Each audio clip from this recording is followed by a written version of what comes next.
أعوذ بالله من الشيطان الرجيم بسم الله الرحمن الرحيم الحمد لله رب العالمين الحمد لله الذي هدانا لهذا وما كنا لنهتدي لولا أن هدانا الله الحمد لله الذي أنزل الفرقان على عبده ليكون للعالمين نذيرا والصلاة والسلام على خير خلق ونور عرش أفضل الأنبياء والمرسلين حبيبنا وسيدنا وسندنا وشفيعنا ومولانا أبي القاسم محمد اللهم صل على وعلى آله الطيبين الطاهرين المأسومين المظلومين. أما بعد، فقد قال الله سبحانه وتعالى في كتاب المجيد وقوله الحق وهو أصدق الصادقين. بسم الله الرحمن الرحيم. فاذكروني أذكركم واشكروا لي ولا تكفرون. يا أيها الذين آمنوا استعينوا بالصبر والصلاة إن الله مع الصابرين ولا تقولوا لمن يقتل في سبيل الله أموات بل أحياء ولكن لا تشعرون.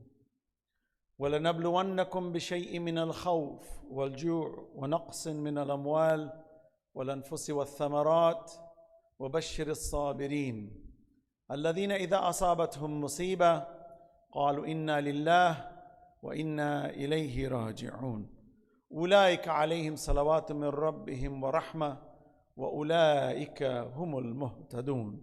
صدق الله العلي العظيم. صلوات على محمد وآل محمد.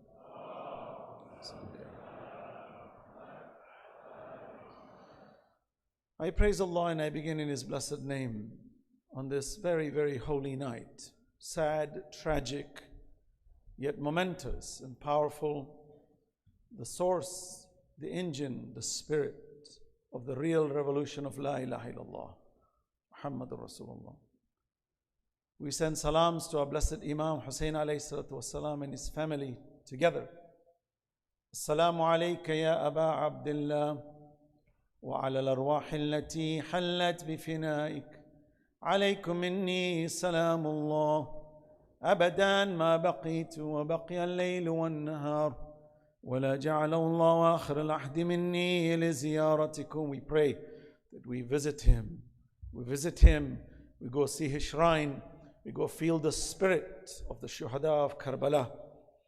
Assalamu ala al-Husayn وعلى علي بن الحسين وعلى أولاد الحسين وعلى أصحاب الحسين خصوصا سيدي ومولاي أبا الفضل العباس وأختك زينب وبنتك رقية جميعا شهداء كربلاء ورحمة الله وبركاته. صلوات على محمد وآل محمد.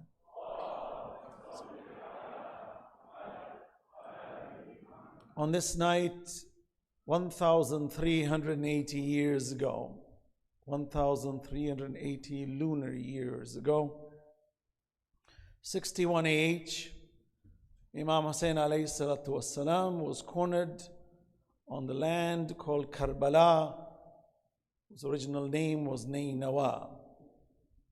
He was cornered because the enemy forces wants to obfuscate, wants to obliterate, wants to annihilate, wants to wipe off the religion of God on earth. And Imam Hussein alayhi salam, who's the Khalifatullah, that Allah commanded, will rise and stand, and under any circumstance that is brought forth towards them, they will be indomitable, intrepid, as we say, strong, vigilant, and principled, unafraid of any consequences, for there is nothing greater in the existence under the grace of God than to be upright. فَأَقِمْ وَجْهَكَ لِلدِّينِ حَنِيفًا فِطْرَةَ اللَّهِ الَّتِي فَطَرَ النَّاسَ عَلَيْهَا لَا تَبْدِيلَ لِخَلْقِ اللَّهِ. Keep your faces upright, for that is the mission of life. Everything we acquire materially, our children, our wealth, They are all the beauty of this world. But principle of truthfulness and maintaining harmony to bring peace for humanity and not to be subjected under anyone's tyrannical rule and not to be a slave of anyone. For every human being is born free and we must die free. When Allah says, وَإِذْ قَالَ رَبُّكَ لِلْمَلَائِكَةِ إِنِّي جَاعِلٌ فِي الْأَرْضِ خَلِيفَةً. Allah decreed the khulafa on this earth. Why? So that there is harmony, there is leadership, there is progress. But these leaders defy the common leader. For the common leader gets into power, they only want positive things for themselves. Otherwise, they abandon their leadership. They abscond their positions, as one would say in English. But you find the leaders of God, whether they are receiving grace like Sulaiman, who becomes a king with such wealth that no human being has ever possessed that kind of wealth ever before nor ever after. Or Ayub, who Allah takes everything away from him, yet he doesn't change his tempo with Allah subhanahu wa ta'ala. And of course the greatest message that we can all put together, Rasulullah sallallahu alayhi wa alihi wa sallam, salawat ala Muhammad wa al Muhammad.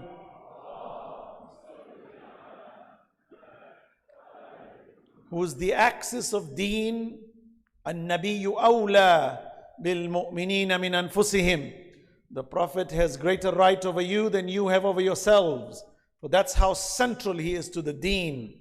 He is the axis of the religion of God. All prophets recognized him, from Adam all the way to all the Ulul Azm prophets recognized Rasulullah as the axis of prophets who will come and complete the religion of God as a favor to mankind. And the reflection of the Prophet, as the Prophet said, my Ahlul Bayt, after me there will be 12 over me. Awwaluna wa awsatuna wa akhiruna wa kulluna Muhammad. They're all me. The first, the middle, the end, they're all me. What is their function? To protect this message. How does it start? The Prophet says, Ana Madinatul Ilm wa Aliyun Babuha wa man arada al Madina falyatiha min babiha. Allahumma salli. Tonight's commemoration is in recognition of the divine leadership.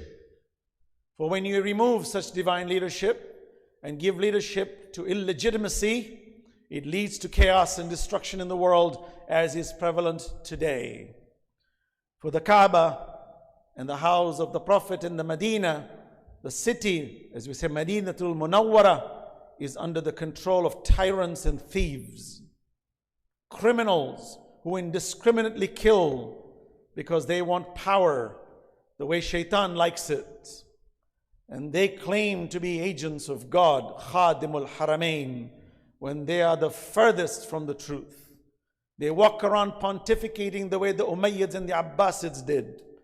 And they are evil and wretched, and they continue to foment and destroy the harmony on earth in cahoots with the superpowers of the world, using the most sophisticated weapons on the most innocent people, such as in Yemen. That can only happen when leadership is corrupt. Tonight's commemoration is recognition of true leadership. When we shed tears tonight, we recognize where true leadership lies. And among us, we all have a small component of that leadership. You and I need to be leaders in the Ummah. You and I need to be witnesses for mankind. For Rasulullah and the Ahlul Bayt are witnesses over us. When we cry for Zainab alayha salam, when we cry for Ruqayya, when we cry for Rajab, and all the women who are present in Karbala, we should cry to say, we will take this banner. For you've given enough. You are our witnesses. Now we are going to be witnesses upon mankind, which means you and I must practice the Islam and not give lip service, and recognize leadership and recognize the command of God and submit to it. Otherwise, we are the promoters of evil. In our ignorance we could be, or in our outright desire to reject Allah subhanahu wa ta'ala. For there is no excuse under the sky for you and I to say that life was difficult when our blessed Imam has established the finest example that look, under such difficulty I have given my family, and did you see me complain? But other than say ridam biqada wa tasliman li amri. We submit to your decree, Ya Allah, and we submit by your authority, for that is true leadership. That when the Prophet said, Ana Madinatul Ilm, you find these Ahlul Bayt. Who are they? They are reflectors of Rasulullah. Illegitimate leaders are deflectors of Rasulullah. There's a big difference. Agents of God, chosen by Allah and His Prophet, reflect Rasulullah. Agents who claim to take authority when it's not theirs will do nothing but deflect. They are called taghut in the Quran. And Allah says, فَمَنْ يَكْفُرْ بِالتَّاغُوتِ وَيُؤْمِنْ بِاللَّهِ فَقَدْ اسْتَمْسَكَ بِالْعُرْوَةِ الْوُثْقَى. Imam Hasnain alayhi salam did not complain. And you and I, many of us, God forbid, have given up praying, belief in God, fasting, charity, kindness to each other, because we've lost hope, complaining to God that why is my life so difficult? Why isn't it so pleasant as those others around me? What excuse do you and I have? For tonight, when we reiterate the tragedy of Karbala, and we can never exhaust this event. If we had lectures every night on Ashura, 365 days a year, I promise you, we will not feel and understand the full depth of this great sacrifice. You will find many sacrifices have taken place. Even Hamza ibn Abdul Muttalib is Sayyid al-Shuhada. But no one carries the banner of the highest position, as we say, the apex of Shuhada, as Imam Hussain alayhi salam and his companions in Karbala. You know, there are soldiers in America who have died, and their parents decided to walk across the United States from the West Coast to the East. And when asked, why are you doing this? They said, we don't want our children's name to fade away. It's a natural phenomenon. We all want to keep alive those who die in the cause of God. But tell me, which death on earth can equal the death of those in Karbala? In principle, in the highest positions of haqq against batil, the highest position of justice and truth against injustice and falsehood, we cannot find any example on earth.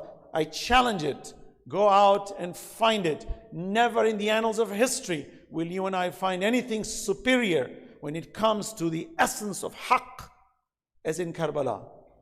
And when the Prophet said, they are my protectors, they are my gate, and whoever wants to enter the city, the Prophet says, I am the city of knowledge, and Ali is the gate. Whoever has a desire to enter this city must enter through that gate. وَمَنْ أَرَادَ الْمَدِينَةِ فَلْيَأْتِهَا مِنْ بَابِهَا. Enter from that gate. Why? Because they are the guardians, the protectors, the khulafa who will keep the deen of Allah pure, who will guide mankind till judgment day, and will not allow shaitan to come in and split the deen of Allah and leave us a carcass shell to follow. The deen is intact.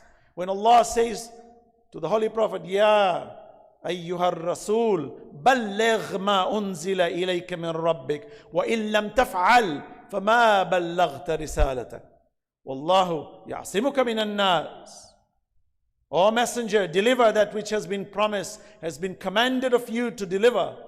And if you don't deliver, then you have not delivered the message. We establish this historical component of this verse, having been revealed upon the Holy Prophet in the last days of his life. Prayer was established. Fasting was established. The Quran was established, was completed. The rules and laws that God has given to Adam have been perfected and completed.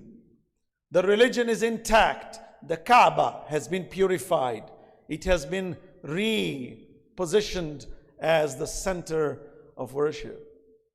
So then why is Allah says, if you don't do this, then you have not delivered? Why? You know, in Karbala, there were Sahaba of Rasulullah on Yazid's army. They were companions of the Prophet on Yazid's army. They were Huffaz of Quran in Yazid's army. You know that? Some knew the Quran by heart, and they still pulled the arrow on the very heart of the Quran. Amazing how ignorant mankind is, that they utter, as Allah says, khushubun musannada. They are like pieces of wood embellished, for they haven't understood it. When Allah says, وَلَئِن سَأَلْتَهُمْ مَنْ خَلَقَ السَّمَاوَاتِ وَالْأَرْضِ لَيَقُولُنَّ اللَّهِ. Allah says, قُلِ الْحَمْدُ لِلَّهِ بَلْ أَكْثَرُهُمْ لَا يَعْلَمُونَ. When they're asked who created the earth and sky, those disbelievers who kill will tell you God. Allah says, you haven't understood God. For don't say that. Say, glory be to God. There's a big difference when you say God, means you're disconnected, you're deistic, you're contentious, you are arguing against God. But when you say, قُلِ الْحَمْدُ لِلَّهِ, I submit and I praise Him and I recognize His mercy and I follow Him and I obey Him. Allah says, few of you know this. قُلِ الْحَمْدُ لِلَّهِ بَلْ أَكْثَرُهُمْ لَا يَعْلَمُونَ. Most of you don't understand. We think that because I know Quran, because I pray, that I'm a pure, pious Muslim. If it doesn't absorb into the heart, if the Quran doesn't get absorbed, if there's no tafakkur and tadabbur and tadhakkur in the Quran, then God forbid, when Imam Sahib al-Zaman, Ajjalallahu ta'ala faraja, reappears, God forbid, maybe we're on the opposite sides waiting to kill him. But leadership comes with that strength of understanding, reflection. That's why I keep saying, brothers and sisters, we are the lovers of Ahlul Bayt. We honor them. We ensure that on these important nights, we leave all our works and come and recognize Imam Hussein. We come and give ourselves to this night. But I advise us all sincerely, let's practice it. Let's bury the hatchets. Let's bury the animosity. Let's kill the mischief. Let's stop the fault finding. Let's encourage prayer. Let's encourage God consciousness. Let's recognize that our leaders are the finest. And let's teach ourselves and our children to follow within their footsteps perfectly, so that Allah subhanahu wa ta'ala will bless us. وَإِن تُطِيعُوا اللَّهَ وَرَسُولَهُ لَا يَلِتْكُم مِّنْ أَعْمَالِكُمْ شَيْئًا قُلْ إِن كُنتُمْ تُحِبُّونَ اللَّهَ فَاتَّبِعُونِي يُحْبِبْكُمُ اللَّهُ وَيَغْفِرْ لَكُمْ ذُنُوبَكُمْ. Allah says, say to them, they claim to love God, إِن كُنتُمْ تُحِبُّونَ اللَّهَ فَاتَّبِعُونِي, then obey me. Then God will love you and forgive you and protect you. وَيَغْفِرْ لَكُمْ ذُنُوبَكُمْ. Otherwise it doesn't work. Lip service means nothing to Allah. And I wonder, how could anybody be on Yazid's side on that day, on that fateful day? How did they have the audacity to strike the very heart of the walking, talking Quran when they were companions? We have it in us. Tonight is a night of reflection, my brothers and sisters. Tonight, after these lectures, go home, gather, do dhikr, do a'mal, pray to God, ask for forgiveness, that, Ya Allah, on this very momentous night, many events took place in history. Even the Bible mentions this great night that will happen at the banks of the Euphrates. Biblically, many, many events will take place at the banks of Euphrates. Particularly this, that even when Ibrahim alayhi salam follows the command of Allah subhanahu wa ta'ala, that he thinks he is slaughtering his child by the command of God. Allah is merciful. He will not let a prophet slaughter his child. But Allah tests you, says, Do you love me? How much do you love me? Will your children and your wealth come in your way? إنما أموالكم وأولادكم فتنة. Will it come in your way? حب الدنيا رأس كل خطيئة. The love of this world distracts you. So Allah tests. وَإِذِ ابْتَلَىٰ إِبْرَاهِيمَ. We tested him with a very difficult test. And that test was enormous. That Ibrahim alayhi salam goes and he asks his son, I have seen this in my dream, inni ara fil manam, that I must sacrifice you. The religion of God is for mercy.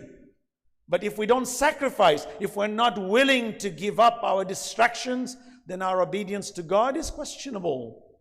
This is why Imam Hussein is so great. That he gladly gave his children, his sons, his nephews, 17 members of Banu Hashim were martyred in Karbala. 17 of them out of 72. A large portion was from the children of Muslim ibn Aqil, the cousin of the Prophet of Imam, the one who became Shaheed in Kufa. Did they question? Did they doubt? We honor them.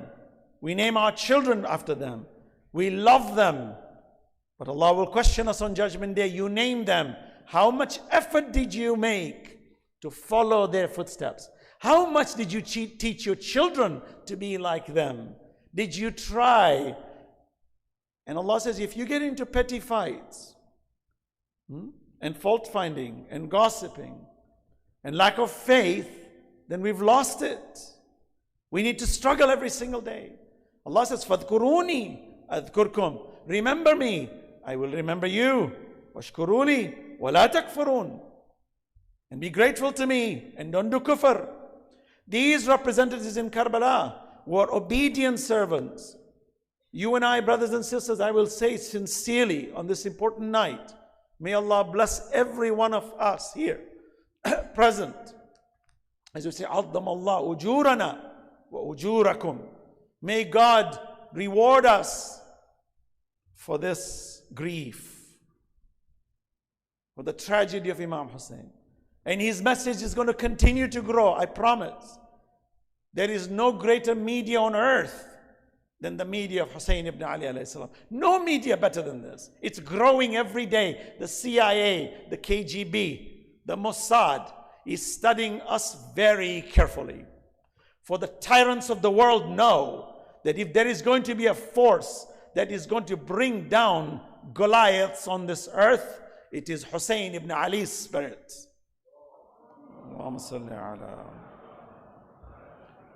We see it already. It's no secret. We see the resistance taking place, the formulations. For what? To conquer the world so we can rule the world? No. We have no interest in that. Our interest is to bring peace for all of mankind. Christians, Jews, atheists, Buddhists, Hindus, Muslims. Everybody needs to live in peace and harmony, and everybody must be allowed to practice the religion, because Allah says, La ikraha fid din. There is no compulsion in religion. قَدْ تَبَيَّنَ الرُّشْدُ مِنَ الْغَيِّ. Truth is clear from error. We are the proponents of truth. We do not subject anyone to tyranny. We do not subject anyone to forceful submission to religion. Allah subhanahu wa ta'ala didn't even allow Musa to do that to Fir'aun. Allah said, وَقُولَ لَهُ قَوْلًا لَيِّنًا. When you speak to him, speak to Fir'aun with a soft tongue, for maybe you will incite his heart to come towards me. This is the religion we are fighting for. This is why we are shedding tears. This is why we are in grief. This is why we wear black, not the ISIS black, the one that goes and indiscriminately kills. No, we cry because injustice took place. The kind of injustice that's the highest form. And if people ask us, why do you cry? Tell them, which example can you give me better than such violation of good? You and I can go watch a Hollywood movie, totally fiction, and there is an orphan being abused or orphans being abused. And in the movie, if you and I do not shed tears, then maybe our hearts are too hard. Though it's fiction. But it's not about fiction. It's about principles that makes us cry. It's about the essence that makes us cry. That even if animals are being, if there's a Disney movie about an animal being punished, you and I should cry, because it's not the object, it's the principle behind the object. And Imam Ali alayhi salam says, ما جفت الدم إلا لقسوة القلوب وما قست القلوب إلا لكثرة الذنوب. Tears don't come out when hearts are hard. And hearts don't get hard until they are filled with sin. So let's get rid of sin. Let's make our hearts pliant. Let's make it soft.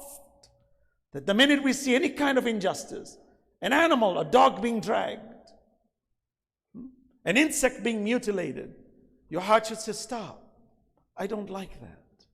I'm against that. Why? Because I follow the footpath and the footsteps of God and His Prophet. For my religion tells me to be eco-sensitive, and to be conscious of the human race, and to be conscious of every living thing out there. Even inanimate, non-living things should not be emaciated or obliterated or damaged. That's the deen of Allah. But Imam Hussain alayhi salam says, how do you reach that stage? Be conscious, be principled, keep away from evil, maintain good. And when you are cornered, remember God. The way Yunus remembered Allah. Yunus alayhi salam says, فَنَادَى فِي الظُّلُمَاتِ أَنْ لَا إِلَهَ إِلَّا أَنْتَ سُبْحَانَكَ إِنِّي كُنْتُ مِنَ الظَّالِمِينَ. He called out from the darkness of the whale. He said, there is no God but you, and I am in darkness. Allah says, فَاسْتَجَبْنَا لَهُ وَنَجَّيْنَاهُ مِنَ الْغَمِّ. We replied him, and we took him out of his misery. And Allah says, were he not to call on me, he would have remained in it till the day of judgment. For he would have perished. For there is no better living than turning to Allah. I mentioned the other day, rich people, when they are in their hospital beds, they are worth $1 billion. Not one extra dime will help them be cured. What's left? Tell me what's left. Prayer. Salah. You say to a person who's sick, I pray for you. Subhanallah, priceless. Priceless.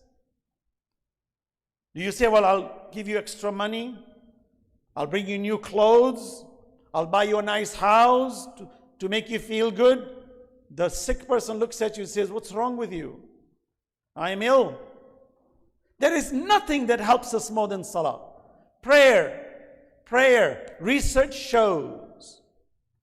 Harvard did studies, other universities did studies. Amazing that people who pray were cured faster than people who didn't pray. Because when you pray, there is hope.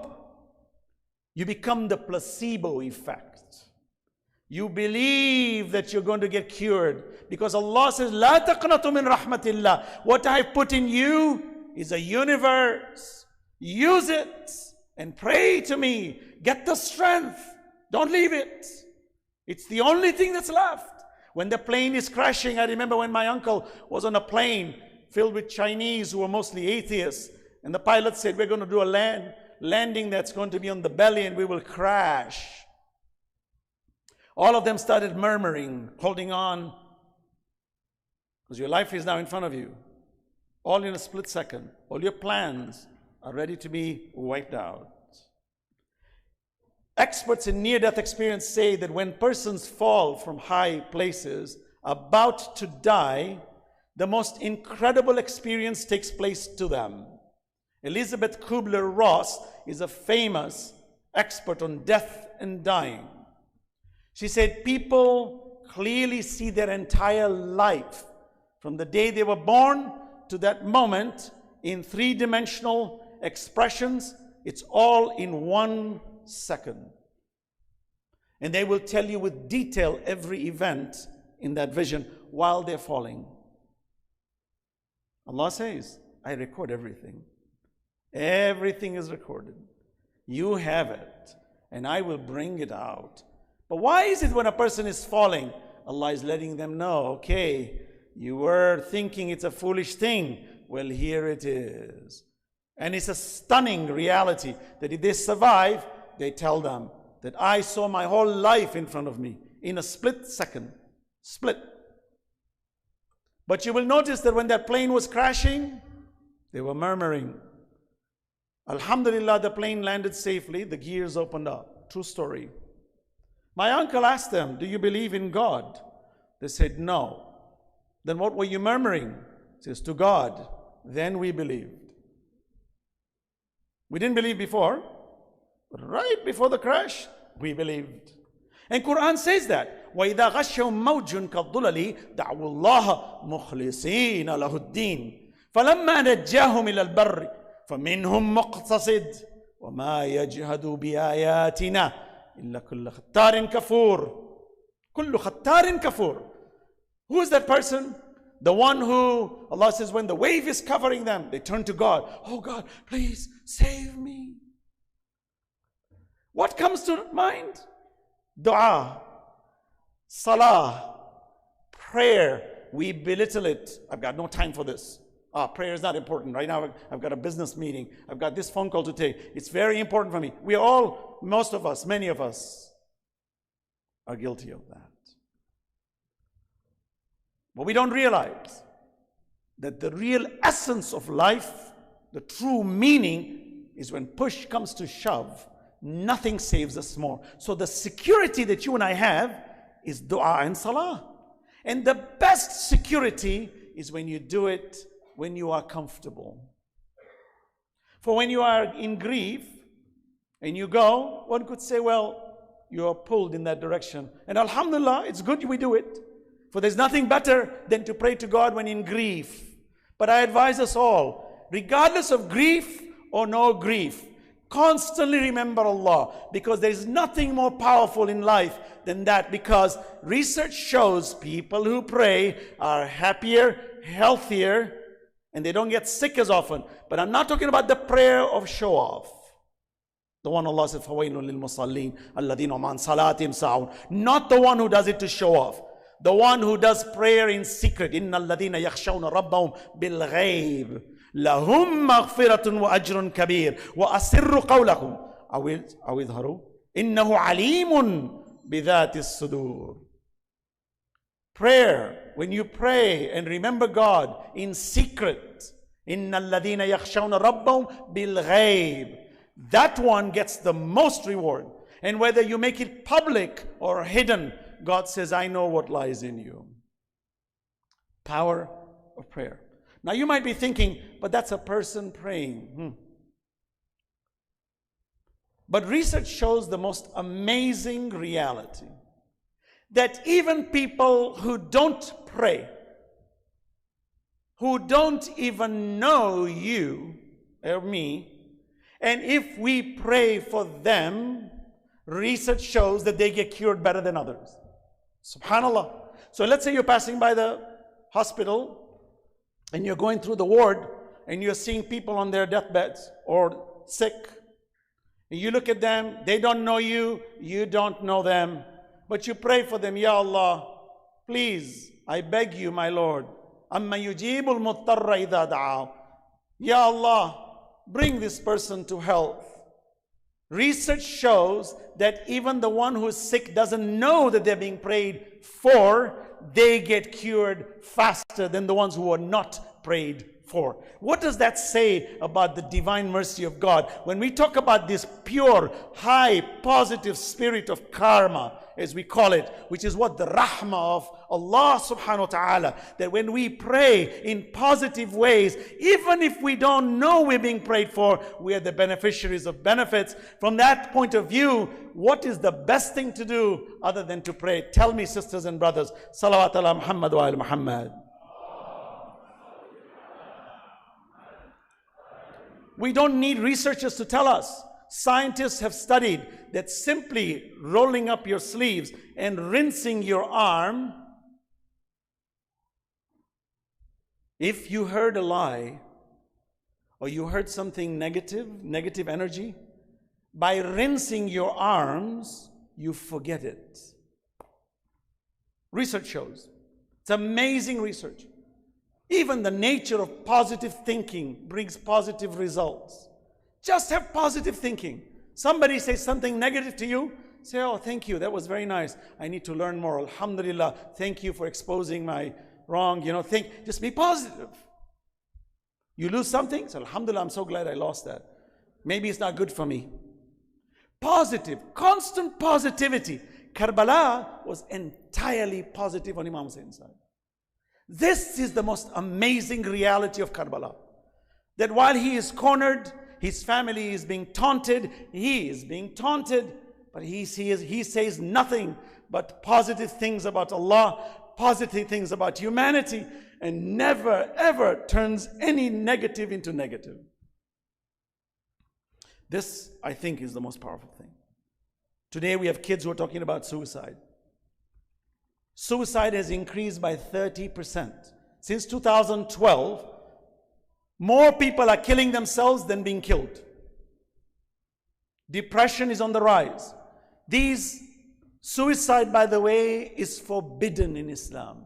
Haram. Don't ever say, I've had it enough, I'm just going to kill myself. Don't ever say that. Ever. For if you do that, shaitan's got you. For Allah says, my mercy, under no circumstance should you take it away until it's your time for me to take it. You have no right to kill yourself. You can never say enough is enough. No, have faith in Allah. There is nothing stronger than belief and faith in Allah. Even if you are put in solitary confinement, nothing is more powerful than faith in Allah. Imam Musa ibn Ja'far al-Kadhim, alayhi salatu wasalam, our seventh Imam, was put in solitary confinement for decades. Yet he was constantly in ibadah. The caliph of the time would send people to disturb him, but he would not be disturbed. In fact, he would make them believers. Even women of bad character would be sent to distract him, and he would bring them to Islam. And when they would enter, they would come back and say, he's not there. They said, no, he's under the abba. Look at him. He's doing sujood and ruku. Rukka'an sujjadan yabtaghuna fadla min Allah wa ridwan. Simahum fi wujuhihim min atharis sujud. You will see them praying. Not in extreme ways, ISIS-like. No, full of reason, full of wisdom, full of kindness, full of love. That if a man came to Imam and says, I don't like what, starts complaining about the Imam. Imam says, if what you say is true, then I seek forgiveness. And if what you say is not true, then I forgive you. That's positive thinking. A man comes to Imam Hussain alayhi salam and prevents the Imam from moving his horse and starts to throw really negative statements against the Imam. Imam Hussain alayhi salam gently looks at him, gets off his horse, comes towards the man. Now typically what would you and I do? Look at our communities, filled with rage. We cut each other, we demand seats, we demand parking, we want it, we want it, we want it. It's got to be mine. And if you take it from me, it's my right. What if somebody says a negative thing to us? That you are like this, and I don't like you. We would be enraged.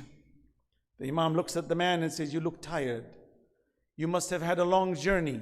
How about you come home? We eat lunch together, rest, and we can continue this dialogue. The man begins to cry because he says, God knows where to put his leaders.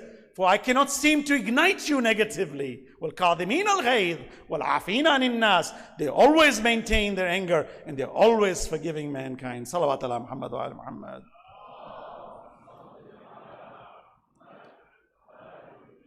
Imam Ali alayhi salam was like that. Even when he cut the legs of Amr bin Abd Wud, Amr struck Imam Ali from above. Imam was shorter than him. He was taller. He had the advantage over him. Historians say that when Imam Ali alayhi salam comes out of the tent to go fight Amr bin Abd Wud, who was the arch enemy of God, a kafir of the highest kind, representing the Meccan army in the early days, when he fought in the battle of Khandaq, the battle of the ditch. The Prophet asked his companions, who will go fight the arch enemy of God? Everybody was trembling. Amr used to wear jewels. His armor had jewels on it. You don't wear jewels when you go fight. But he's taunting the enemy that you can't kill me. Look, I have my jewels and I'm going to defeat you anyway. Imam Ali alayhi salam was fully clad. He comes and gives him 3 options. Leave me, become believer, or I kill you. Amr starts to laugh. He says, you are giving me conditions? Imam repeats it. Look at the شجاعة رجال لا تلهيهم تجارة ولا بيع عن ذكر الله. Imam Ali alayhi salam on the battlefield was the lion. Nobody could touch him. Khaybar, when Allah says, وَالْعَادِيَاتِ ضَبْحًا. When the horse hits rocks, it was giving sparks. Imam Ali alayhi salam gets on the horse and goes to defeat Khaybar. Marhab was the chief of their fighters.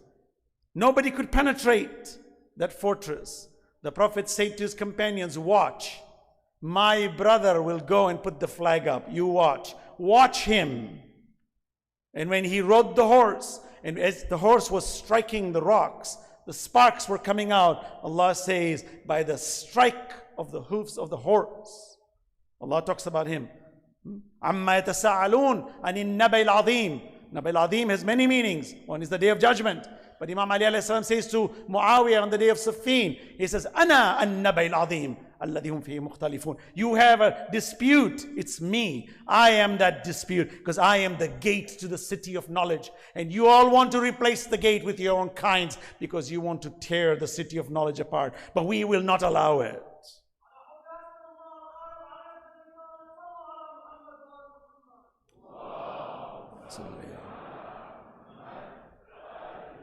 Imam Ali alayhi salam was so swift that when Amr strikes him, after the Imam gives him the condition, Imam blocks it with his shield.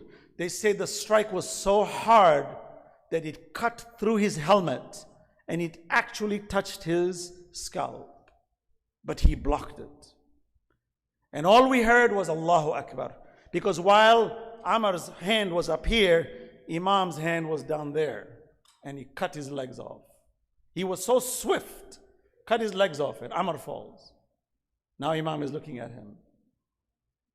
The giant of giants fallen. People are stunned. The Meccans are stunned.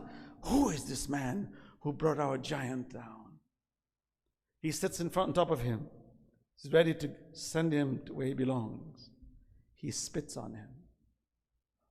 Imam walks away, comes back, and sends him where he belongs. People ask, why did you walk away? He says, I was not angry. The Imam was not angry. But he doesn't want any of us to ever think that he killed for Allah in anger. وَالْكَاظِمِينَ الْغَيْظِ. To that accuracy that the Imam walks away, comes back, and then kills him. Showing that don't you ever accuse me that when we fight for Allah, it is only for Allah. For they say when Imam Ali alayhi salam was breaking bread among the people, he was having a hard time breaking it. And they said, Amirul Mu'mineen, you are Asadullah Ghalib. You are the lion of God. You bring giants down. You cannot break bread. He said, bread is for me. I am da'if. I am weak. He says, Anta al-maliku wa ana al-mamluk. فهل يرحم المملوك إلا المالك. أنت الرازق وأنا المرزوق فهل يرحم المرزوق إلا الرازق. Imam Ali alayhi salam was so humble that when he walked the streets, people thought he was one of the beggars. There was a beggar who was in the house of Imam Ali. Imam Hassan, Imam Hussein are feeding him, and he's taking food and putting it in his pocket. Imam Hussein alayhi salam notices that and says to him, if you need food, we will give you. You don't have to put it in your pocket. He says, no, it's not for me. It's for a person out there who's very poor, more poor than me. Imam Hussein says, describe him to me. He says, his shoes are so strewn that there is no more room to mend.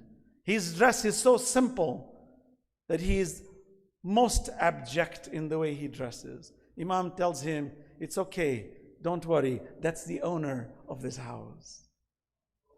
Salawat ala Muhammad wa ala Muhammad. That humbleness, yet his wisdom. People came and asked him, what's the distance between the earth and the sun? He gave it in horse trots. Then some of the companions says, Ali, you're so quick. This is a very complicated mathematical question. How did you come up with the answer so quickly? Should you not take time? Imam looks at the companion and says, how many fingers? He said, 2. Imam says, you're so quick. And the man looks, he says, that's what I see. My wisdom, what Allah has given me to guide you as the Khalifatullah, don't underestimate it. I read hearts, I read minds.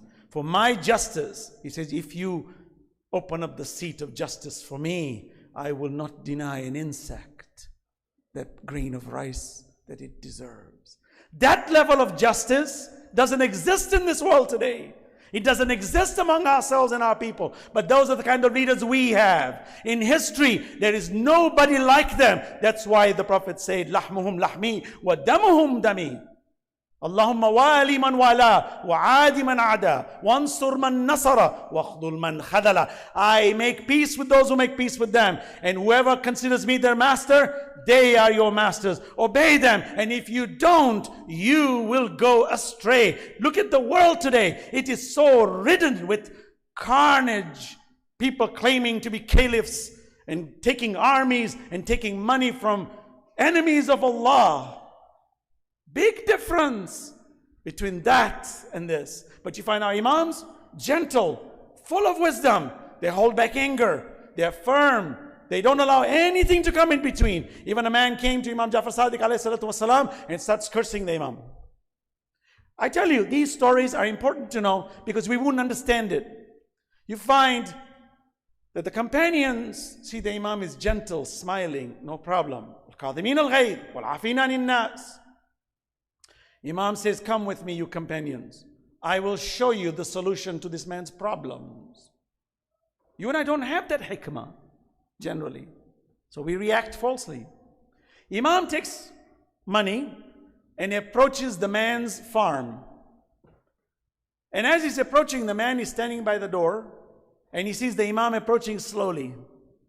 The man comes to the imam thinking that now maybe he has a rebuttal. Maybe he wants to make a counter statement. Since you said something bad, now I need to do justice and I need to give you back. Imam says, I have come to ask what the price of your land is. So the man says, why? He says, I would like to buy it. Simple, but incredibly powerful. Solution. The man gives him a number. Imam alayhi salam doubles it. Says, I'll give you double. You can't refuse that offer, can you? He said, no. He said, here's the money. I bought the land. The man looks up the sky. He said, Ya Allah, you know where to put your imams. You know where to put your leaders. Imam looks at the companions. He says, you know why he was angry with me? Because he knows I'm the agent of God and his land was not producing fruits. So he was angry with God. His anger came towards me. So I solved it for him by pacifying it and giving him what he wants so that he stops having this negative thinking. Can you imagine such leadership in the world today? Look around. You'll hardly see it.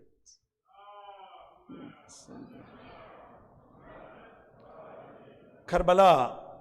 When Allah says, وَاسْتَعِينُوا بِالصَّبْرِ وَالصَّلَاةِ, maintain prayer, maintain patience and prayer. Patience, prayer. Luqman says to his son, my son, be patient. It is a very difficult thing to do. وَاصْبِرْ عَلَى مَا أَصَابَكَ إِنَّ ذَلِكَ مِنْ عَزْمِ الْأُمُورِ. Patience. Patience is impossible if there is no long-term vision. I advise us all, how do we solve the problem? Start thinking about the Day of Judgment. Start asking ourselves, what am I going to answer Allah for all that I've done? The Prophet said, حَاسِبُوا قَبْلَ أَن تُحَاسَبُوا.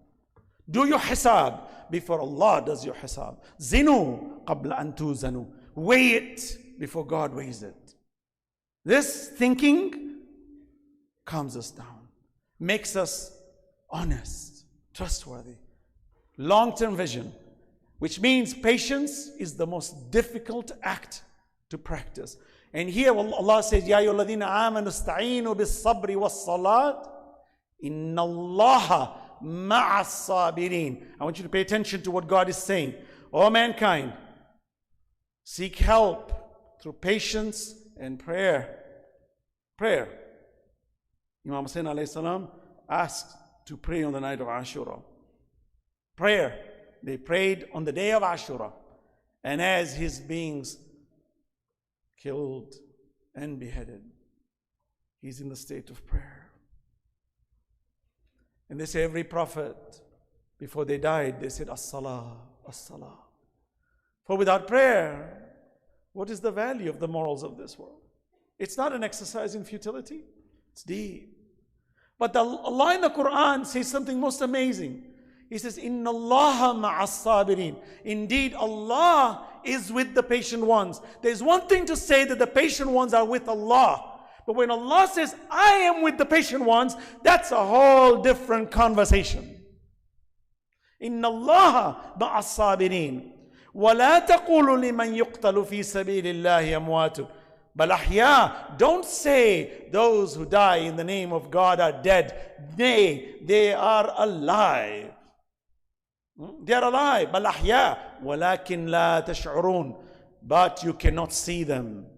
And we will test you with a thorough test. وَلَنَبْلُوَنَّكُمْ بِشَيْءٍ مِّنَ الْخَوْفِ. With fear, loss of life. How? Through enemies.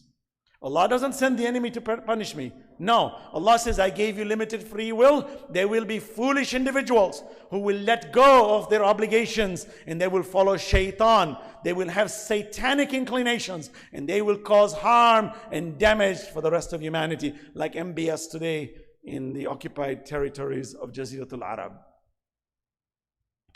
They buy $500 million yachts in a heartbeat. People's money. They buy yachts. They throw money. They come to America and buy the most sophisticated weaponries, like prostitutes. For what? To kill. Not that group. Allah says, me, the one who gets tested. How? By those tyrants, the Yazids of today. And they will come and harm you. And when you speak, they will silence you. They will send spies to threaten you. But don't be afraid of them. Allah says, don't be afraid. وَبَشِّرِ الصَّابِرِينَ. Give good news to those who are patient. الَّذِينَ إِذَا أَصَابَتْهُمْ مُصِيبَةٌ. When they are in this difficult trial, they get down to the core. Inna lillah. They say, Inna lillah wa inna ilayhi raji'un. We are from Allah and our return is to Allah. Allah says, أُولَٰئِكَ عَلَيْهِمْ صَلَوَاتٌ مِّن رَبِّهِمْ وَرَحْمَةٌ. Those are the ones who I send blessings and mercy. وَأُولَٰئِكَ هُمُ الْمُهْتَدُونَ. And these are the ones who will be successful on Judgment Day. These are the ones who are successful and guided. Imam Hasnain alayhi salam, to the T, with his companions and his family in Karbala, to the T, fulfills this verse. To the T, fulfills رِجَالٌ لَا تُلْهِهِمْ تِجَارَةٌ وَلَا بَيْعٌ عَنْ ذِكْرِ اللَّهِ. إِنَّ اللَّهَ اشْتَرَىٰ مِنَ الْمُؤْمِنِينَ. Allah purchases from the believers their selves and their wealth. To the T are Ahlul Bayt. To the T is the event of Karbala. Now, I can speak like this and we can nod, but I'm just saying to us, in the spirit of tonight, in the dua of tonight, let us make a resolution to not give up salah. Let us make a resolution to remember Allah all the time. أَدْعُونِي أَسْتَجِبْ لَكُمْ وَإِذَا سَأَلَكَ عِبَادِي عَنِّي فَإِنِّي قَرِيبٌ. When they ask you about me, indeed I am near. But Allah says, أُجِيبُ دَعْوَةَ الدَّاعِ إِذَا دَعَانِ. I reply them when they ask me. Allah 100% replies even animals. But Allah has a condition. This condition must not be forgotten. Allah says, فَلْيَسْتَجِيبُوا لِي. Then answer my call. وَلْيُؤْمِنُوا بِي. And believe in me. لَعَلَّهُمْ يَرْشُدُونَ. So that you are rightly guided. Meaning you and I should not sit around and do nothing. You and I should do positive things. Yesterday a brother came to me, he says, brother, you're right. I should not ask what's next. What can I do next? I said, bravo. Now go and do something good. Go take an orphan and feed them. Go take care of a child who needs education. Go clothe the family. Go feed the hungry. Do something. Because time is ticking away. If you and I don't do good, we will lose the great potential of being in the highest stations of the next world. Please, brothers and sisters, don't be caught with negatives. Take every negative and use it positive. Somebody is saying bad things to you. If your parents are not loving you, then give them an excuse that maybe they are too occupied. But know that they are sacrificing. When people say bad things to us, say, Alhamdulillah, maybe they're exposing my real weakness. Alhamdulillah, they're taking my sins. When someone backbites, they take the sins. When people try to stop us, Alhamdulillah, resistance is good. You go to the gym and you got big biceps, you don't pick 2-pounders, you don't pick 5-pounders. It's embarrassing unless you're trying to build muscles in your fingers. You take the heaviest. Which one? The one that gives you the most resistance. For you know, without pain, there is no gain. How is it that in the world, when we have all these trials and tribulations and all kinds of systems out there to stop us from progressing, should you and I not think the same in calisthenics, that resistance makes us strong? How about we think positive that way and say, it's okay. I'm being challenged. I'm being threatened. It's okay. Allah says, use it positively. The way my agents in Karbala used to look at each other and they were waiting to enter paradise. They were using shahada as a means to reach high stages, that when Muslim ibn Awsaja is breathing his last, Habib ibn Madahir says, oh Muslim, how lucky you are to see the Prophet by the pool of Kawthar before me. How lucky you are, oh Muslim ibn Awsaja. Can you imagine having such a conversation in a massacre? That's how the Imams were. That's how the companions were. You and I on this night should leave this place and say everything negative, I'm going to make it positive, for it will bury the hatchet, it'll take my anger away, it'll make me wiser, it'll make me more patient, it'll make me more long-term thinker, and inshallah I will succeed. Tonight we conclude. As you know, I will be giving one more lecture tomorrow night. It is important to talk after Karbala's event, because the real essence of Karbala's tragedy starts after the Shahada. What happened after Imam Hussain alayhi salam and his companions were killed? What happened is where the real essence of the message of Imam Hussain really comes to fruition.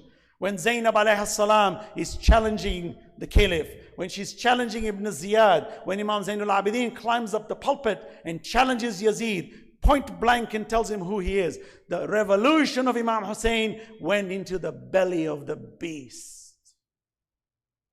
And the sacrifices, the way the women struggled, they were chained and dragged city to city. Imam Zainul Abidin was not allowed even to ride a camel. He walked, he was dragged on the hot sands. He was thirsty, they used to pour water in front of him to taunt him. But he would look up and say, Ridam biqada wa taslim al-yam. Imam Hussain alayhi salam knew this. He knew this. And tonight, although this happened on the daytime, it happened during the day of Ashura. Because tomorrow morning in the afternoon, I advise us all to go to all these other Islamic centers that are in our neighborhoods. Go and do a'mal. Remember this momentous event. Make Ashura the center of our lives. Never give it up. Use it as the spirit. This and Ramadan. Fly with it. And in between, the events of prophets and imams. Use it as a security measure to keep our heads upright. So the story of Karbala.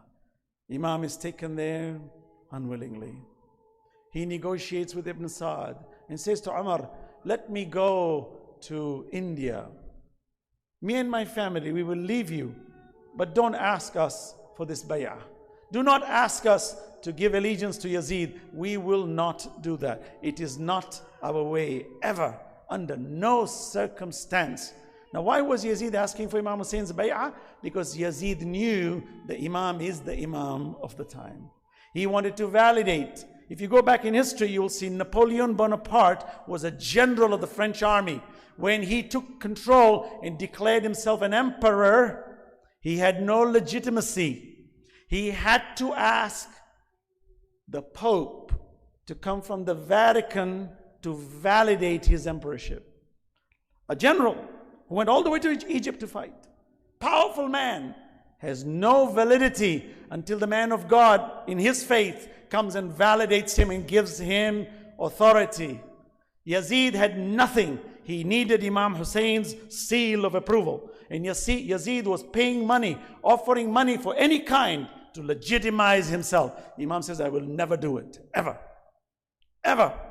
In fact, when he arrives in Karbala on the 3rd of Muharram, he talks to the enemies. Every time he got an opportunity, he would get on his horse, he would take Abbas alayhi salam, he'd take Ali Akbar, he'd take his companions, and they would come in front of the army, and he would talk to them. Oh, you people, listen to me. Didn't you send me this letter?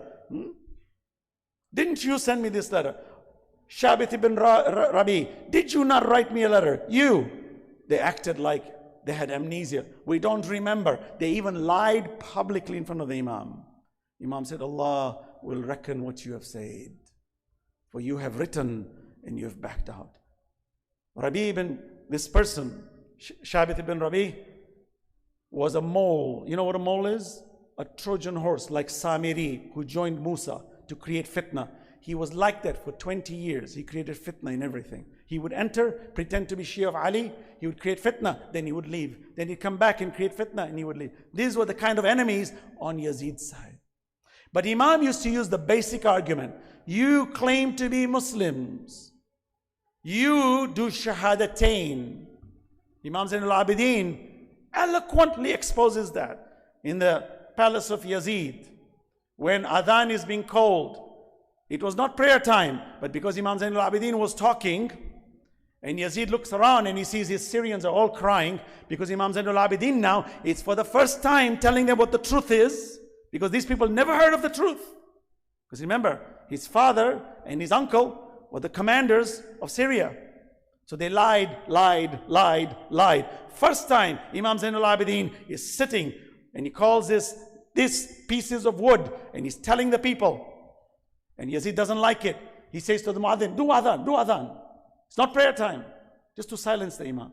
So when he says, Allahu Akbar, Imam silences, he says, Jalla Jalalahu Rabbi. Then the man says, Ashhadu anna Muhammad Rasul. He says, Uskut. Be quiet, you muadhin. Be quiet. And the muadhin is quiet. He looks at Yazid and the people. He said, who is this Muhammad? Your grandfather or my grandfather? Who is he? That Allah has commanded you to honor us in the Quran. You killed us, you beheaded us, and you have taken us as prisoners. What kind of Muslims are you? It was so simple. Today we have many schools of thought. People are confused which school of thought is right. This one nails it. If you have any doubt, look here, and the Imam is saying, where do you lie? Where does this truth lie? Tell me, for we are the scions, the center. We are the gate to the city of knowledge. Imam Hussain alayhi salam comes to the enemy and says, who am I? My grandfather, my uncle, Hamza. Don't you know my father? He says, don't you know our generation? We are the flag bearers. We are the ones who purified the Kaaba. Now you've cornered me? And the people turned a deaf ear. وَإِذَا تُتْلَى عَلَيْهِ آيَاتُنَا وَاللَّا مُسْتَكْبِرًا كَأَن لَمْ يَسْمَعْهَا. They are deaf. They act like they haven't heard you. Imam says, it's okay. I have done my hujjah. On the night of Ashura, on the day actually, the 9th day, the enemy starts to attack because Ubaidullah ibn Ziyad sends a letter to Umar ibn Saad. Do not wait, get the bay'ah of Hussein. So Umar ibn Saad starts to attack Imam Hussein. Abbas alayhi salam is on the front lines and he blocks them. And Imam calls Ibn Saad. He said, okay, what's this? What's this commotion? Why are you attacking us now? He says, well, I've been commanded to take your bay'ah or kill you. He said, okay, if you cannot negotiate with me to leave, then give me one night. This is the night. Give me one night, O Ibn Saad. Let us pray, for we love to pray. Historians say that the ashab of Imam Hussain alayhi salam in Karbala were all murmuring dhikr of Allah, in sujood, in ruku, talking to each other about how tomorrow they're going to see the Prophet. That vision is the spirit of life. That's what really counts. Our homes, our money, it's all a distraction. This is what counts. But many of us don't understand. We look at it like, okay. But I ask us all, including myself, that please, Ya Allah, give me that spirit where Qasim ibn al-Hasan, the son of Imam Hassan alayhi salam, goes to Imam Hussein. He says, Ammu, my uncle, death is sweeter to me than honey. A 13-year-old telling his uncle, death is sweeter to me than honey. What 13-year-old would say that? Because they knew the meaning. He stood there firm, not afraid. I think you and I need to reflect, Ya Allah, how can I get that stability? Where I see Day of Judgment so clearly that all my transactions are built on halal and not haram. So the day of Ashura happens, Imam is watching. Unfortunately, they did the dhikr at Fajr time. Umar ibn Sa'd bin Abi Waqqas comes with an arrow. Now he wants to impress Ibn Ziyad. Let me give you a quick historical reference. Umar ibn Sa'd writes to Ibn Ziyad, who's the governor, and tells him that Hussein ibn Ali is ready to leave for India. I think we should let him go. Because Ibn Sa'd knew Imam Hussein's position, and his position is in trouble. Ibn Ziyad reads his letter and says, yeah, he won't threaten us anymore. Maybe it's good. Shimr dhul Jawshan, Shimr, the one who beheaded Imam Hussein alayhi salam, was standing next to him. He said, you're going to allow this man who you've captured and trapped, you're going to let him slip by your hands? Look how shaitan whispers, min sharril waswasil khannas. Whispers, you will let him? Come on, get him now. So Ibn Ziyad looks at him and says, yeah, because what will Yazid think? Yazid will think I'm a coward. And you know, I've got to impress Iblis. I need to show Iblis how evil I am. So you're right. Get his bay'ah right now. Write the boom, stamp it, and tells him, if Ibn Sa'd becomes weak in any way, you take the command. So when Ibn Sa'd is reading this, he looks at Shimr. He says, you're not getting this. This is the jealousy now. You want to take over my command? I love this power. I want to be the governor of Ray. I'm not going to let you take it over. You watch how mean I'm going to be. I'm going to be extra mean to convince Iblis, my master, how much I serve him. So Umar ibn Sa'd comes in the morning and he pulls the arrow. He says, all of you witness, Ana. Umar ibn Sa'd bin Abi Waqqas is the first one to throw this arrow to begin this war. What a bold move. For jihad, you cannot start the war. You have to defend the war. So we know who the kafir is. We know who the kuffar are. And the battle begins. And Imam is watching. From Fajr, it goes on. Abbas comes back and forth. Zuhair ibn Khayn comes back and forth. All the companions go. They get killed. Imam is watching. He consoles some of them, as we discussed. It happens back and forth. And in Karbala, every age was represented, every gender. Male, female was represented. All ages were represented. All races were represented. Blacks, whites, yellow, brown. Everybody was there. People of all kinds were representing Imam Hussein alayhi salam, because Karbala is the template to win. So the battle starts and it goes on. And Imam was so strategic. He was not suicidal. He wanted to defeat the enemy at its best. But he was limited. His capacity was limited. So brilliantly, historically, he broke his army into three parts. Abbas in the middle, Zuhair ibn Khayn on one side, and Habib ibn Madahir on the other side. He says, three of us will flank, so the enemy's large size will not attack us from the sides. And that's how the battle took place. From Fajr all the way to Dhuhr. A large army was still intact. Imam Hussein's army was killed, quite a few, but still a large was still intact. A large was left. Show you how strong they must have been. To fight 30,000 soldiers, subhanallah, that's incredible. In the annals of history, to hold 30,000 soldiers with a mere 72 warriors is unprecedented. That's the will of God. But look, it became time of salah. As-salah. The Imam says, I can continue to fight. But why are we fighting if not for salah? So he requests Ibn Sa'd, stop this attack. We want to pray. They said, your prayers are not accepted. They taunt Imam Hussein. Negative. He takes it positive. No problem. Allah says, لا يحزنك كفرهم لا يحزنك قولهم إن العزة لله جميعا. Honor is with Allah. Don't let what they say get you. You stand upright. And Abu Thamama looks at Imam Hussein. He says, how beautiful it would be for us to pray behind you before we become shaheed. Imam looks at Abu Thamama and says, Abu Thamama, how honored we are to have you. May Allah raise you among the most prayerful ones for remembering prayer on this very, very important day. Imam is praying Salatul Khawf, and Abu Thamama is praying with him in Salatul Khawf and holding the shield as they're praying. They say so many members of Imam's army were killed by the enemy. Cowards. They were cowards. They couldn't wait for the pious people to finish Salah. But this is how bad they were. They held back water. They held back. They didn't even allow the Imam to finish praying. They were striking. And finally, Imam goes back and fights until everyone is martyred. Abbas is martyred. Ali Akbar is martyred. Everyone is martyred. It's time for the Imam to go. And tonight, we remember him. Tomorrow you will remember him more. He goes to his wives. The enemy is waiting now. They're hitting their horses. Hussein, come out. We're waiting for you. Imam is looking. He goes to his wives and bids them goodbye. Rajab. Layla was there. Farwa. He bids goodbye to Imam Muhammad Baqir alayhi salam. Little child who was present. Bids him goodbye. For he's the fifth Imam. He bids goodbye to all his relatives. Then he takes his little daughter Ruqayya. Can you imagine? They say Ruqayya loved her father so much. She used to sleep on his chest every night. When she would sleep at night, she would sleep on his chest. She loved him so much.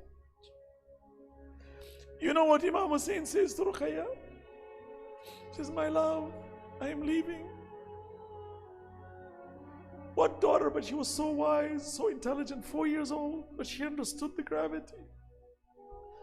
He says, but don't worry, like your grandmother Zahra, Fatimah Zahra, Salamullahi alayha.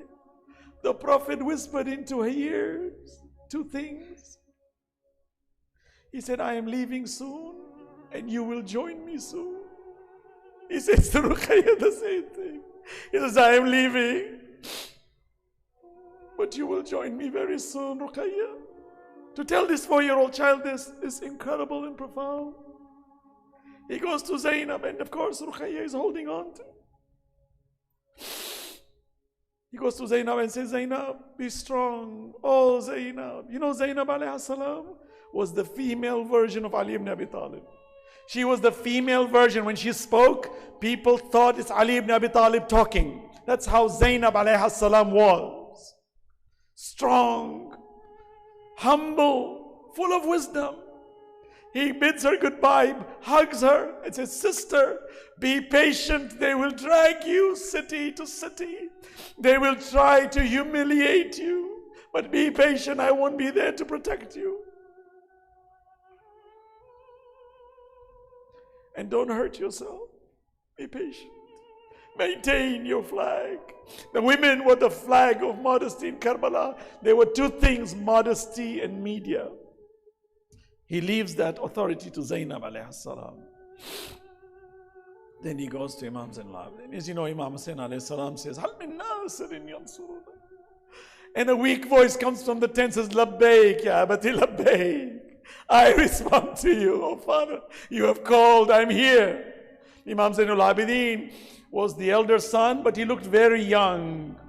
But he was ill in Karbala. He was bedridden. Imam goes towards him and holds him and says, my son, my time has come for me to go. My time has come for me to go, and I relieve this Imamat Ruhul Qudus to you. They say the Imam breathed, whispered into his ears, Ruhul Qudus, left the Imamat to him. They say the Ruhul Qudus opens thousands of doors, for they take over the Imamat the way the Prophet left it to Imam Ali alayhi salam. And he says, my son, be patient, for much trial will come to you. Much trial will come to you, oh Ali ibn al-Hussein, Zainul Abidin, Zainul Abidin, the beauty of prayer, the beauty of worship. I can't imagine how the feeling must have been for the son to look at his father under these conditions, wanting to help his father. But Imam Hussein says, you must not fight, for the imamat is with you. Allah will continue this imamat as He promises. And then he puts on his Yemeni clothes. Some historians say Fatima al-Zahra, salamullahi alayha, stitched it herself. And she gave it to Zainab and said, there will come a time when your brother will be in difficulty. Give him this dress to wear. Let him wear this. It's the Yemeni trousers. Imam says, give me those Yemeni trousers. Historians say that Imam Hussein alayhi salam took his clothes and tore it, started tearing it. And the reason he did that, he says, I want to devalue this dress, lest they take it from me and leave me without clothes. They say when he bought the land from the Banu Asad, he said, tomorrow, soon, a great event will take place. You will see bodies left unburied. Please, bury us, for the enemy will not do it. Imam said to them, he says, and if you don't have the time, then bring your children to play and take the sand and throw it over our bodies, because this enemy will not do that for us. He tears his trousers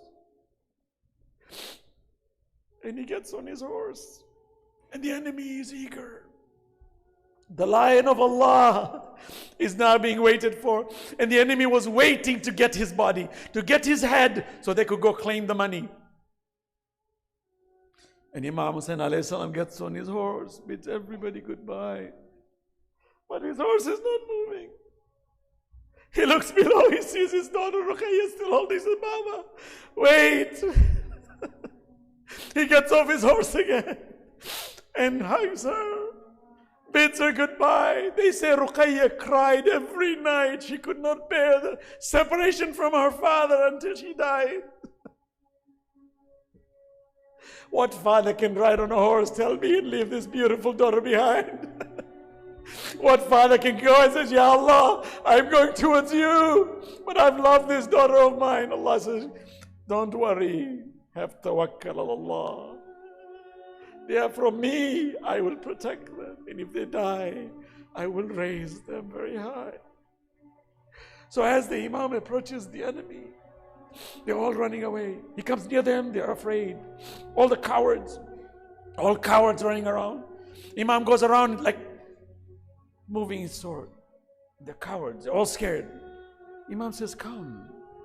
You've come for me, haven't you? This is Ali ibn Abi Talib now. His shuja'at, his ability to fight was like his father, taught by his father. And he was a master of fighting. Historians say Imam starts striking and hitting and killing. And he was so agile. The enemies knew that if Imam fought one-on-one, he would kill and kill and kill. But historians say Hamid ibn Muslim was present. Imam, by the way, brought some historians on the sidelines to write what happened. This is why we have some of these messages. Imam is fighting, and then they circle him. They circle him, and they start showering him with arrows. So many arrows were going towards him. And the women are saying, looking this way and saying, Ya Allah, they were on a hill looking down. Zainab is looking, the wives are looking. This lion is going back and forth. But what was he reciting?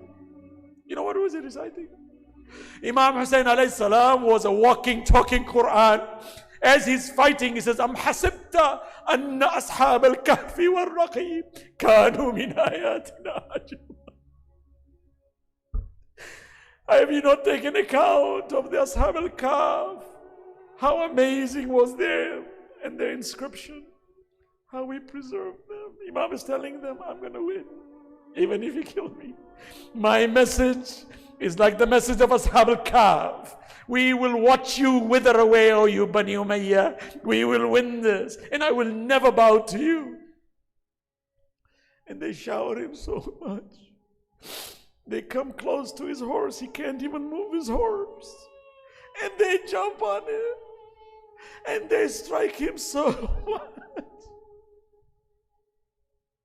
that he falls to the ground. Now he's down. Arrows are everywhere on his body. They're only going to kill him. Imam can't move. He's immobilized. His horse is standing. He's on the ground. His sword is can't move. Each one wants to go get his head. Because that's the loot. That's the one that's going to be paid the most. So they turn him around. And as the Imam is looking, he's doing dua, he's doing salah, he's waiting for that moment.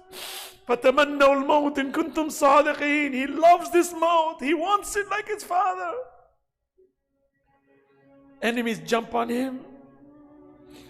They see the Prophet's face. They get off. They say, we can't kill him. Oh my God, light is from his face. How can we kill such a man? How can we kill such a man? Shimr la'natullahi alayh. He says, I'll do it. He was ruthless, cold, like a crocodile, spineless. And he gets on the chest of Imam Hussein.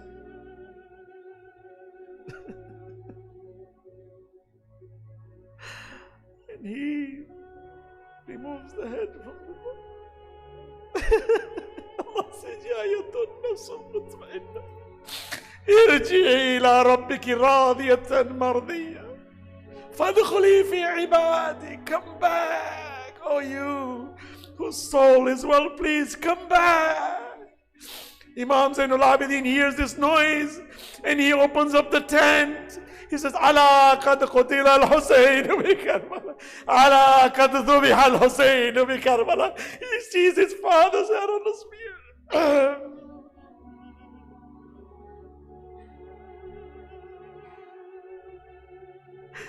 And then they were not happy to kill him. They come and tear his clothes. They tried to get the ring off his finger, but it wasn't coming off, so they cut it. Historians say that they were not happy even then. So they brought horses. Ibn Sa'd said, trample his body and crush it, because he didn't give us bay'ah, that anger. Allah says, Mutu bi ghaydikum, wait. And the companions in the tent heard the cracking voices of the bones as the horses are crushing it. This is our blessed Imam Hussein, my respected sisters and brothers. The pain and the struggle for the truth is priceless. Let him live in our hearts forever. For our blessed Imam has given the greatest sacrifice in history. Let us be real, Hussein. Allah la'natullah al-qawm al-zalimin. وَسَيَعْلَمُ الَّذِينَ ظَلَمُوا أَيَّ مُنْقَلَبٍ يَنْقَلِبُونَ. صلى الله عليك يا أبا عبد الله، صلى الله عليك يا ابن رسول الله، صلى الله عليك يا حسين بن علي. السلام عليك يا أبا عبد الله، وعلى الأرواح التي حلت بفنائك عليكم مني سلام الله. أبدا ما بقيت وبقي الليل والنهار، ولا جعل الله آخر العهد مني لزيارتكم جميعا. السلام على الحسين وعلى علي بن الحسين وعلى أولاد الحسين وعلى أصحاب الحسين، خصوصا سيدي ومولاي يا أبا الفضل العباس وأختك زينب وبنتك رقية جميعا شهداء كربلاء ورحمة الله وبركاته. اللهم كن لوليك الحجة ابن الحسن صلواتك عليه وعلى آبائه في هذه الساعة وفي كل ساعة وليا وحافظا وقائدا وناصرا ودليلا وعينا حتى تسكنه أرضك توعا وتمتعه فيها طويلا برحمتك يا أرحم الراحمين. 3 times. أما يجيب مضطر إذا دعا ويكشف السوء. أما يجيب مضطر إذا دعا ويكشف السوء. أما مضطر إذا دعا ويكشف السوء برحمتك يا أرحم الراحمين. صلوات على محمد وآل محمد. اللهم صل على محمد وآله. My respected sisters and brothers, may Allah bless you for this blessed night. I ask Allah subhanahu wa ta'ala to grant us success. I ask Allah subhanahu wa ta'ala to grant us health, to grant us a cure, to grant us tranquility, to grant peace and tranquility to those who are in need of prayer. Inshallah, we have a reciter who's going to recite Latmiyat. Let's join. As you know, Latmiyat, what we recite, it's to invoke that spirit of sadness within us. And may Allah give us the strength to continue to do it. Salawat ala Muhammad wa al Muhammad.